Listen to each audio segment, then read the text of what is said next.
Well. You're listening to Gloves Off with Professor Buitrón. Alright then, I may say words on point, straightforward. No jibber jabber, everybody forward. Issues, facts and solution. Get it at Gloves Off with Professor Buitrón. Alright, what other thing is a revolution? Get it on point with Professor Buitrón. Gloves Off, no nonsense issues, politics, community. A better men follow reader. Gloves Off, a revolutionary show with everything that you need to know. With Professor Buitrón. Watch ya!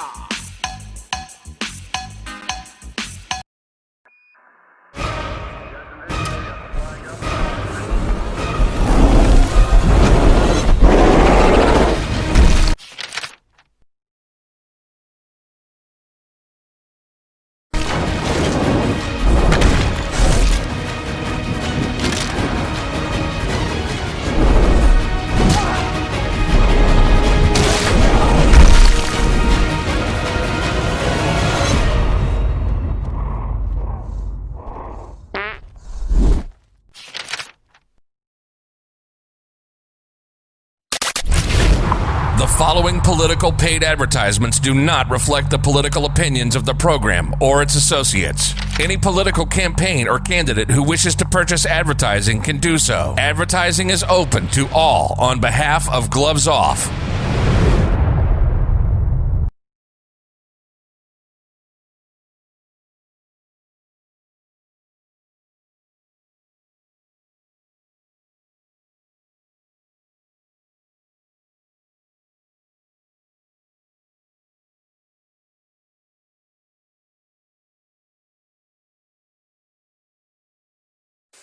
Laredo College needs a leader, an educator with a vision to move forward for a positive change. This is why, as your candidate, I want accessible education, and most importantly, I want to listen to your concerns as a stakeholder, students, faculty, staff, and taxpayers. It's time for education over politics. Vote Justin Huntsnusher Casiano for Laredo College Board, place 7.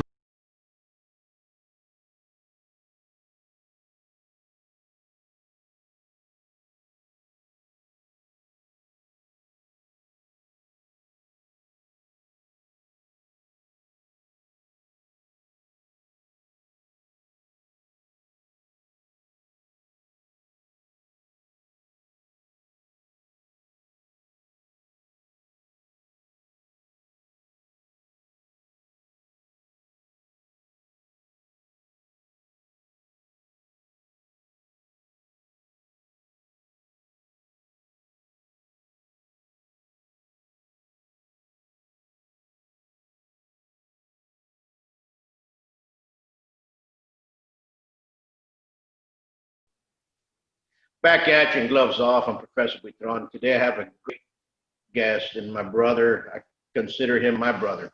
That's Grandmaster Bram Frank. And we're going to touch base on knife fighting, which knives to carry, his knife design, and everything that goes around with the self-defense practicality, because a lot of martial artists train and eventually train and they say, well, this technique is good for against a knife, and then in reality they find out wrong.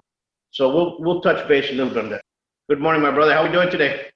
Good morning, Brother Paul. To all of you who are listening, Paul truly, many years ago, took me into his family just like I was blood and has never let me go except to be a brother. So I thank you so much for always taking care of me and bringing me on the show.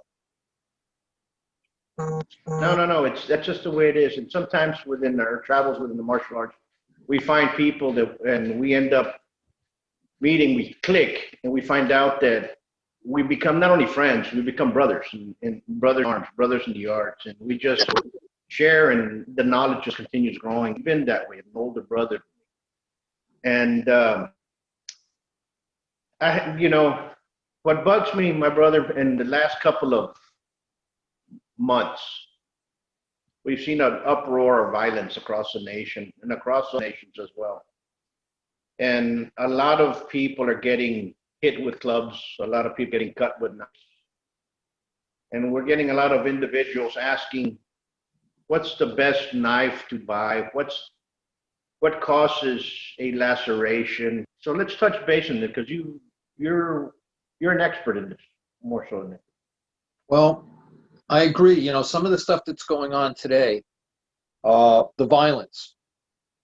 People have gone back to old style. As you said, they're grabbing clubs, they're grabbing axes, they're making lots of improvise. And of course, what people understand are knives are some of the oldest edge tool, you know, as an edge tool, as a matter separator, are everywhere. So they're easy for people to grab, and many people think they can deal with it.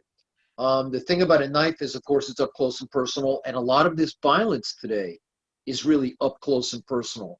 Nobody's setting up, you know, like a sniper hut and, you know, from a mile off, picking people off. You're inside a mob mentality, a group of people attacking cars.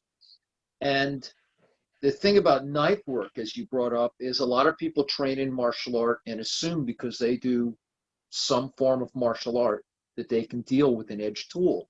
And I know before I started really learning about knives, and I've had a knife in my hand for a long time, my original training in martial art, everything they taught me was wrong. It would actually get me killed. And as soon as, well, let me just do one of those like fallback for a minute. I got called in to teach the Butchers Association for public supermarkets. They, you know, a group of guys, they were former police and military who happened to be butchers. They wanted to take my course. And I started to teach them. And after a couple hours, they stopped and came to me and said, "Sir, we just got this. You want us to do to people what we do to the meat every day?" And I went, "Yes." And they went, "Oh my God, do you know what would happen?" And I went, "Exactly. So you need to have, you know, proper use of force and judicious use of how you use your tool." And some of that goes right back to what we're talking about, the mob mentality and of I'll do anything and irresponsible use of force. People think that they'll take the knife away and beat up the bad guy, or the people who are learning to use knives are just going to go cut somebody. If you don't understand, because the butcher's got it, and now they have a piece of meat that has no protection on it. They have knives specifically designed for a purpose, as you know, because you're a hunter, you understand dressing down an animal. They eat knives that either are compromised, like a great hunting knife, that you can separate the parts of the animal, skin it, separate the bones, separate the meat. And the butchers have a couple major types of knives for a specific purpose. But as leading up to when you're out there and you're using a knife in self-defense, people end up, because they don't know how to cut like butchers do, and they picture they're just cutting a piece of meat. Clothing is armor. Clothing can stop how a blade cuts. And if you have a blade that you use all the time, and I was one of those lunatics who always had the NIB, the new in the box knives that I kept telling myself, I'll only use for self-defense. I'm never going to do anything. They're as sharp as the day they came from the factory, is pointless in its own way. You know, a knife is a tool that's designed to be used, which means you always have to sharpen it. But even the sharpest knife in the box, if the person has on all different layers of clothing and you're used to doing some fancy motion, oh, I'm just going to, as you said, a good thing when we talked about doing a limb destruction and enter in, you might only, especially in winter. I come from up north in Vermont. I know it gets pretty cold where you are, still even in Texas. It doesn't get that cold down here in Florida, though the Floridians wear jackets.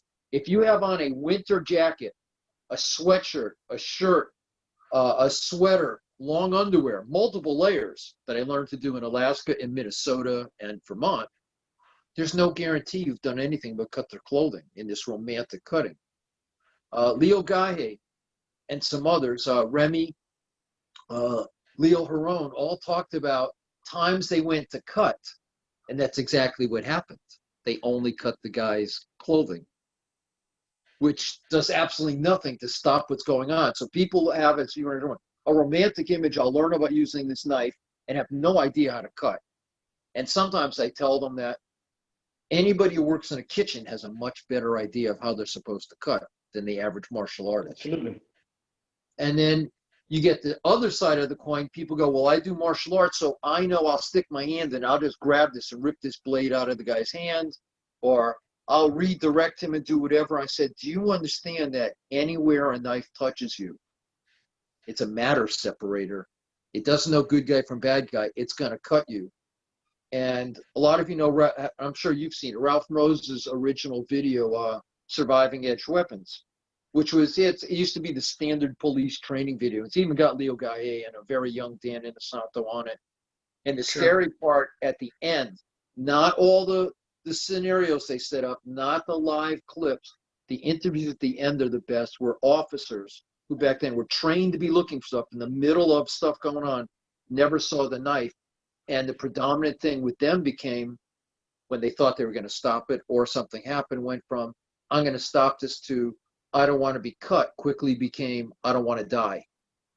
Because once you get cut, you have a severe attitude adjustment. And especially if you think, you know, you're some supreme martial artist and will take it out, your attitude will be adjusted so severely, sometimes you end up going fetal.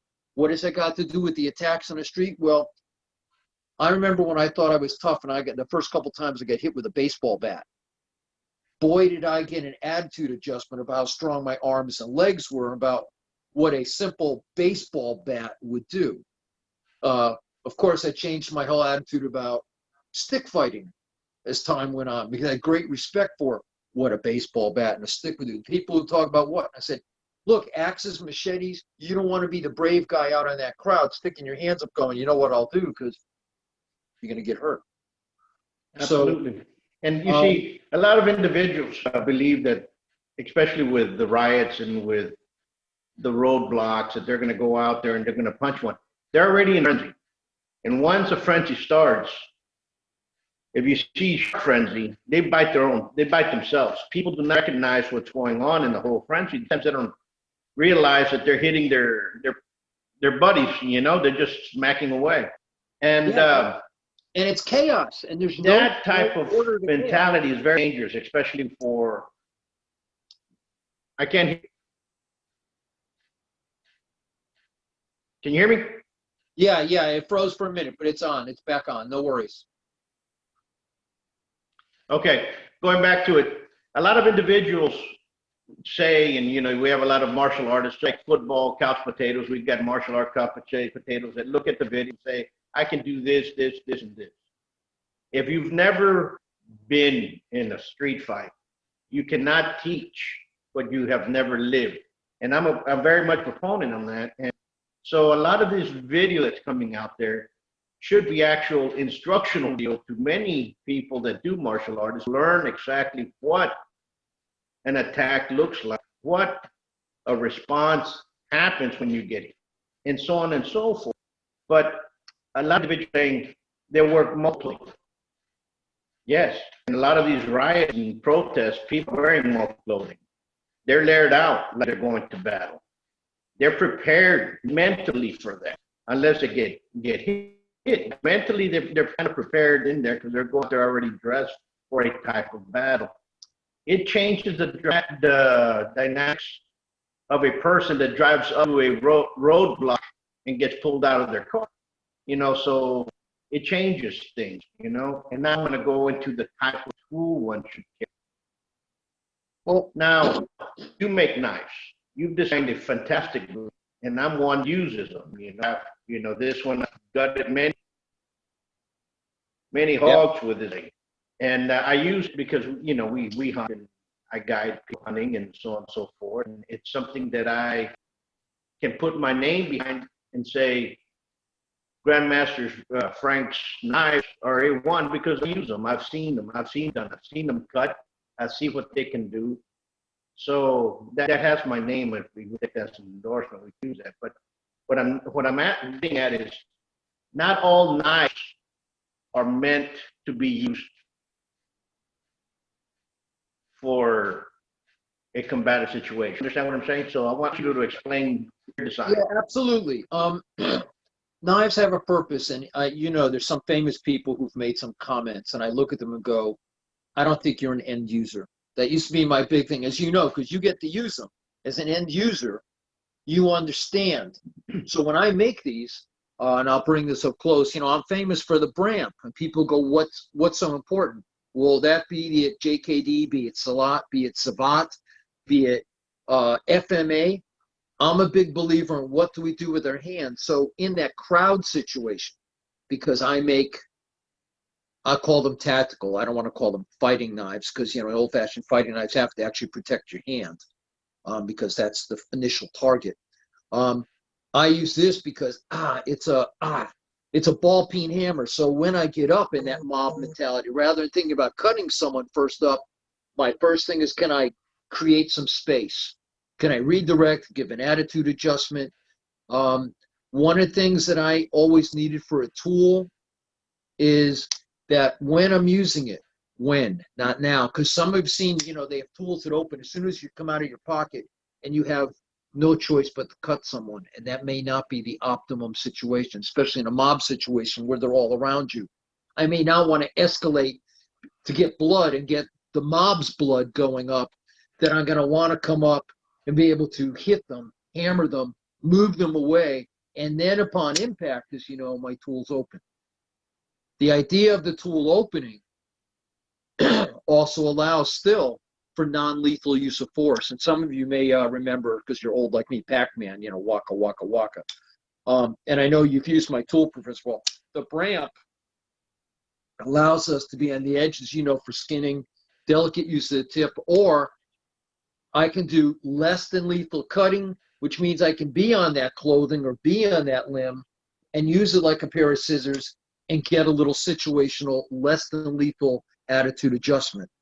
I can insert it if I need to cut. My hand's caught in someone's clothing, get it away. What has it got to do with combat? Well, the tools also, because of the design of the handle, and you've gotten blood on your hands cleaning an animal because you're a hunter, it's designed that will not come out of your hand. So the design of a tool, going all the way back to it, that you're going to use for self-defense must have the attributes that it allows you to do what you've done in training. It must allow you levels of force. Because if all the tool does is one specific purpose, it won't do anything. It won't work in a mob situation. It won't work for self-defense. So my tool set, because of my training, I've made tools that have non-lethal. They can be in Pac-Man mode, scissor mode, less than lethal, or they can be open, because they're kinetically open, to open mode. And they're designed for all those who want to go into reverse grip. They have their own indexing and my patented spoon clip to change, but it allows you levels of force. And the other thing is, for all of us who are firearms people, again, my tools are designed that the lock releases within your line of vision. So it's still like a firearm. I can either bring it back into play or within the flow, de-escalate. And that's what martial arts is about, because I have to be able to de-escalate in a mob situation as much as I can escalate. I hope that was a brief blip that gave people some idea of what you could do. No, you're absolutely correct. And, in a mob situation, you have to worry about all kinds of things, not only edge weapons, acid bombs, all kinds of issues that, people to adjust to and people to understand that they exist. And it changes the dynamics and the mentality of once you're there. But going back to the actual empty hands and the actual blade weapon in your hand, defending yourself, you have to all understand you have trained with it. If you do not train with a knife, especially one that you're carrying, it'll be very hard for you to do something you just picked up off the floor. Some people can. Understand what I'm saying? So that's where your blade comes in, and it's wonderful, because not only that, you all make a training blade. Right. That's what I was going to guess. And you've heard me harp on that a lot, because I believe 200% what you were saying. If you don't train and practice, you don't know. So that's why I'm considered the father of the modern training drone. That's what Knives Illustrated called me, 20 years ago. Because before me, there were no active functional trainer drones. We used sticks or something to represent it. Because of like firearms, it's red. I make a safe training drone, so we do exactly what he said. Learn what is going to work and what isn't, so that when this safe blade runs on me, I don't go, oh, it's okay. I go, damn, I don't want that to happen again. So that under duress, I know what to do about this blade, because if it's this blade, as you pulled out, it's a live one, I don't want to put my parts in front of it or make a mistake. So the way to learn safely is with a trainer, which is why I came up with the system as well, a very simple system that I teach military and law enforcement of what to do about this. Because knives have been around for almost 3 million years. And the principle of a knife has never changed. It's a matter separator. And I tell people on some of my last clips going, you understand this blade is stupid. Anything that's in front of it, it's going to cut. It's like a firearm. Anything, we're all taught, anything in front of that muzzle is going to be destroyed. The firearm itself is stupid. It's going to do what it's designed to do. In this, 3 million years is a long time for a tool to have a principle that's never changed. And it's just as effective back then with stone and glass blades as metal blades. They're matter separators. So training, as you were talking about, is really important with a safe trainer to understand. So that's why I make trainers and sell sets, because once you're in the middle of it, you can't learn. In the middle, things are happening. It's like the people sit around. It's already late. And say, so folks need to understand, train, and move forward. One thing about your blade, it's how it's produced. Because I can hold it whichever upward, downward, upward, reverse, and put it between your fingers like a push dagger. Yeah. It's a great blade, and that needs to happen. Because when you're out and when you're moving, when you have, it comes into sense. Sometimes you have, I love this because when I'm in, especially field scene, well, geez, I'm right here. That's what's going to go in. That's going to help me feel the animal. My fingers go up there, and that's what literally goes in. That's basically how I, and people don't understand that, and how can you maneuver the blade within your hand? If you cannot do that, if you cannot switch it from an action to a fixing grip, to a reverse grip, to a push dagger, well, then you got a wrong knife.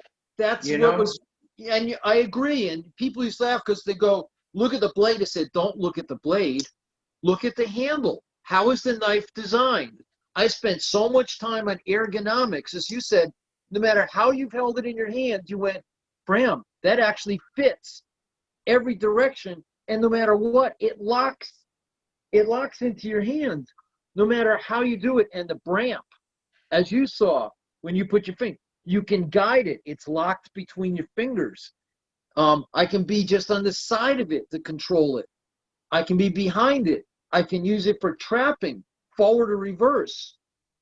What I spent my time on, which you as a hunter and the martial artist appreciate, is the ergonomics of this handle. And you've seen me show people that if it's just in my fingers, it won't come out of my hand. And if I lock my thumb over like a firearm, it won't go anywhere. And that's more important than the blade. As you said, if this tool, because it's designed to go from forward to reverse grip, whether I twirl it, whether I spin it, whether I use indexing, whether I allow myself, because of the Bram, allow it to be able to change hands, that was most important to me.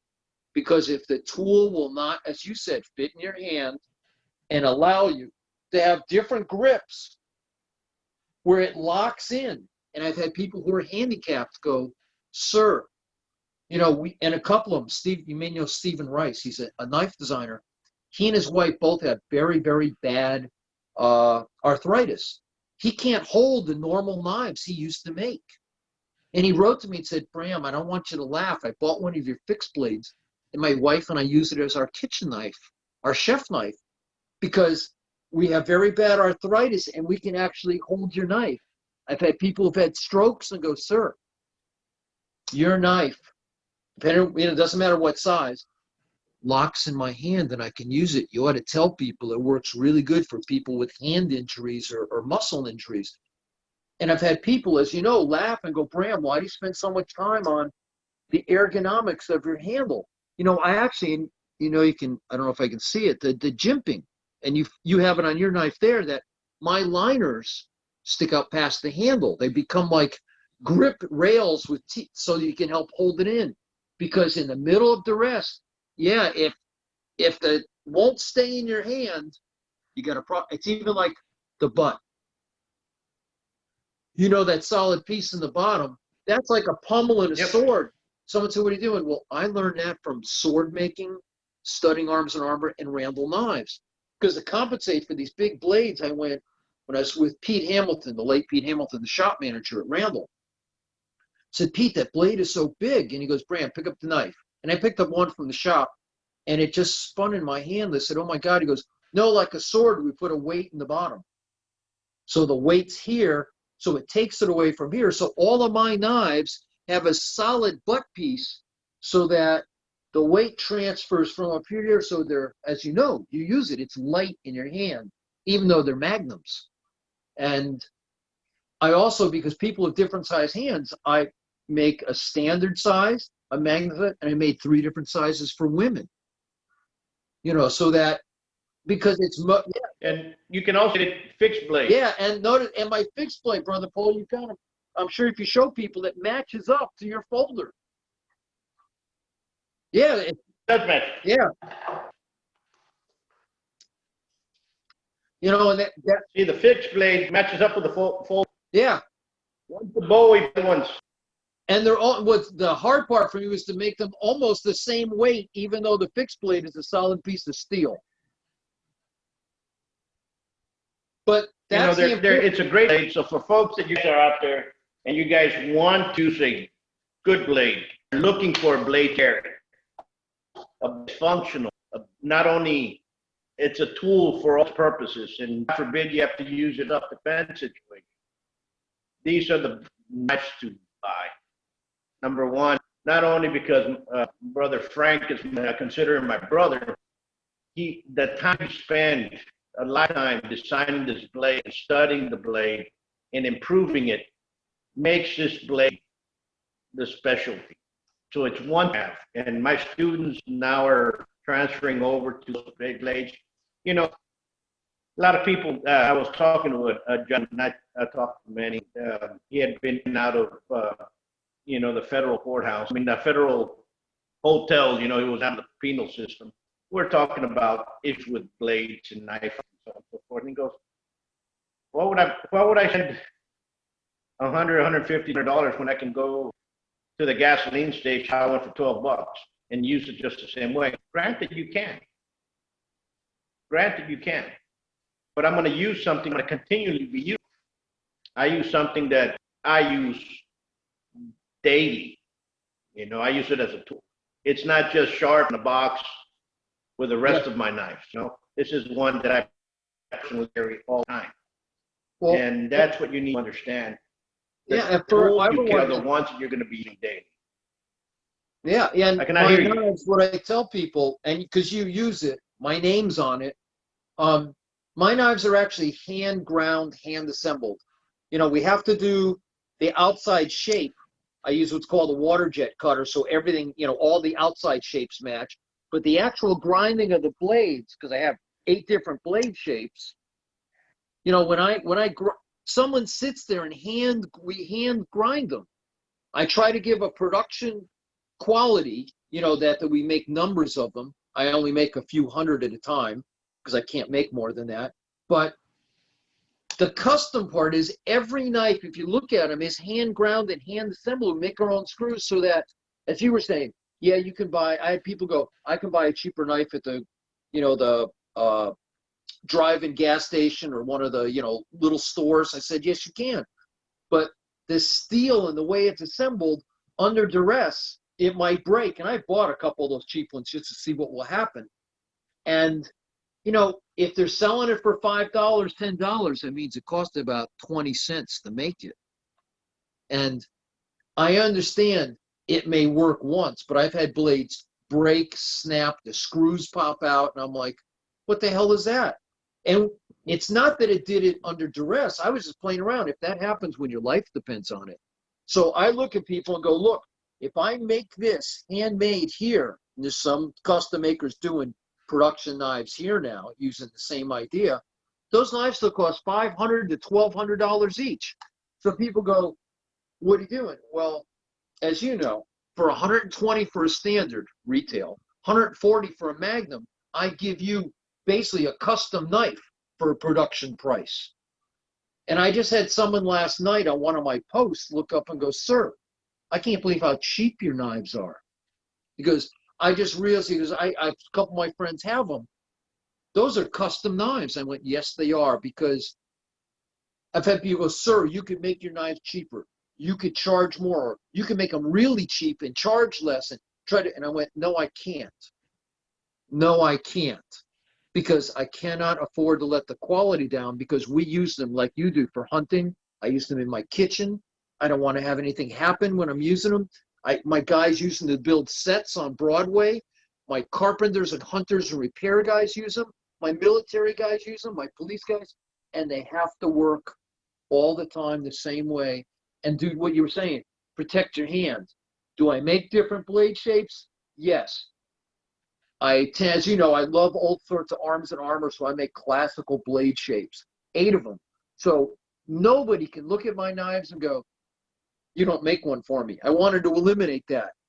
You know, you've met Mish, you know, who runs my national director, and he goes, sir, you don't really have to make all these different 8 blade shapes. I go, yes, I do. Because you know what? Some have appealed to me, but I want anyone who wants knives not to, like a Porsche. I don't want you to worry about the engineering.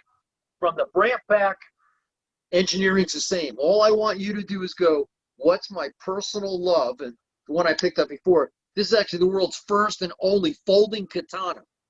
So Dana Abbott, you know, Mr. Samurai, he's got a, you know, a standard of Magnum. He goes, Bram, you made katanas for me? I went, yeah, absolutely. Do I make a kopish? And you're going to laugh because you and I talked about this. I knew it because of our generation is the sword of King Tut. I love ancient Egypt and ancient Greece and arms and armor. And when I was talking to some millennials, they went, what's a King Tut? So being a smart guy, I went, oh, I got this. You know, like in the Mummy and the Scorpion King. That's what a kopish is. And they looked at me and went, what? And I showed them a picture of a kopish and went, sir, Assassin's Creed. And I'm like, what the hell is an Assassin's Creed? They went, Yo, it's you know, strange. the movie and the game. You know, but they didn't know about King Tut. They didn't know about even the Mummy and the Scorpion King, which to me was already fantasy and moving it.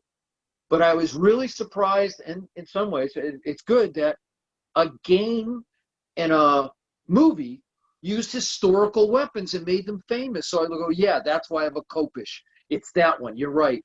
I just made for Christian, in her honor, I made a cis Christian. She and I were looking at some stuff of making like a reverse tanto, and it turns out a really old-fashioned Chinese dao, which has a little bit of belly to it, is really a reverse tanto. And so I went ahead and made the first Chinese dao folding. And people go, it is? And I said, well, yeah, some of you are making big cleavers that look like, you know, big utility knives or big Warncliffes, where the grind is flush all the way up to the blade. The tip isn't reinforced. And that's why I so I hate. So what I did was, you know, when I did it, I always cut a swedge out, which brings the thickness down to the tip, which is why this grind stops at the grind line of tip. And you've got my knife. All of my knives have a full grind down to the tip. Why? Because we don't want that tip to break. We want to have a reinforced tip. Absolutely. Well, And, brother, you know, I just have to pull it out. those are some great explanations. If somebody wishes to get a hold of you and to order a knife, how can we do that? Go to www.cssd-sc.com. So that's Charlie Sam David -samcharlie.com. And up on the site, you know, my mom, Paul, remember, she started training with me in her 70s. She really loved when I made the crimp, you know, the non-lethal control tool, you know, with rescue capability, break on windshield. So we have sales going on. And right now, in honor of my mom, because she would have been 91 last Monday, what we're doing is we have a sale all week. I put all my knives on sale because it's more important I get them out there. But you can go up to the website and you can find me on Facebook on the CSSD modular blade page where I put my morning videos, my morning coffee videos, and it tells about the knives and the sales. But up on the website, you just have to look up cssd-sc.com and all my knives there. I make 8 different blade shapes, as you know, because you've got the Persian and the Bowie. I make 8 different ones. I make 2 sizes, standard and magnum, and of course, safe trainers, magnum and standard. And I just came out with, just as a little, the Desan Gut, which you've seen some of the clips on. It is not, I tell people, it's not a karambit. Modern karambits sit tip up, like Arnis. This is one of Arnis that have coated the blade, that it comes out of your pocket and it's ready to cut. It's now. Mine, which is a Sangut from the Philippines, comes out of your pocket like all my others when? Ball peen hammer. I own the patent on kinetic opening. As you know, you touch it and it'll open. So I can either touch it and open.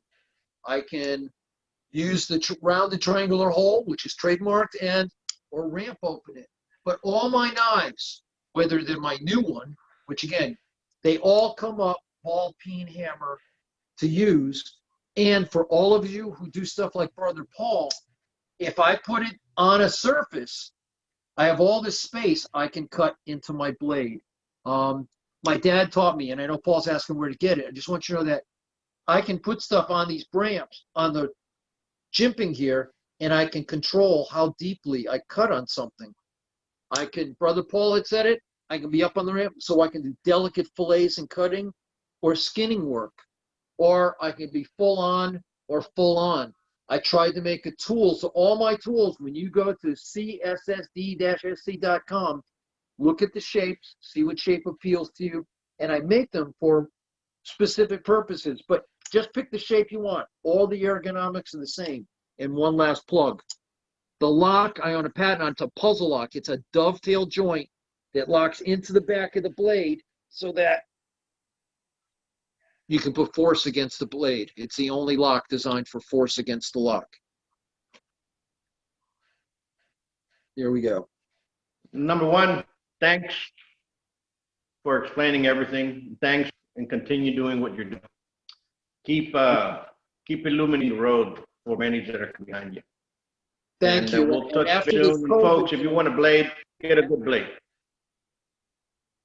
After all this COVID, After this stuff, COVID, we'll get together. that's So what I next was time. trying to say. Yeah, it hesitated on me, but it broke up for a bit. But yeah, after COVID, I want to get together. By the way, Brother Paul runs the Pugilist Martial Art Hall of Fame, and it is one of the best events and some of the noblest people I've ever seen there. So thank you for all of that. I love you dearly. Be very safe, and let's get together. Have a great one. Be safe. Thank you, Brother Paul. You too. Bye-bye. Thanks. Bye-bye.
following political paid advertisements do not reflect the political opinions of the program or its associates. Any political campaign or candidate who wishes to purchase advertising can do so. Advertising is open to all on behalf of Gloves Off.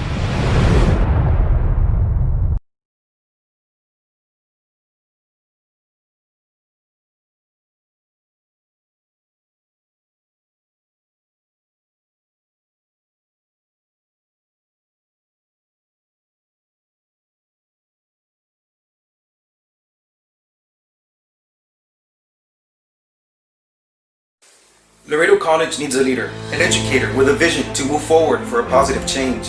This is why, as your candidate, I want accessible education, and most importantly, I want to listen to your concerns as a stakeholder, students, faculty, staff, and taxpayers. It's time for education over politics. Vote Justin Hunts Casiano for Laredo College Board, place 7.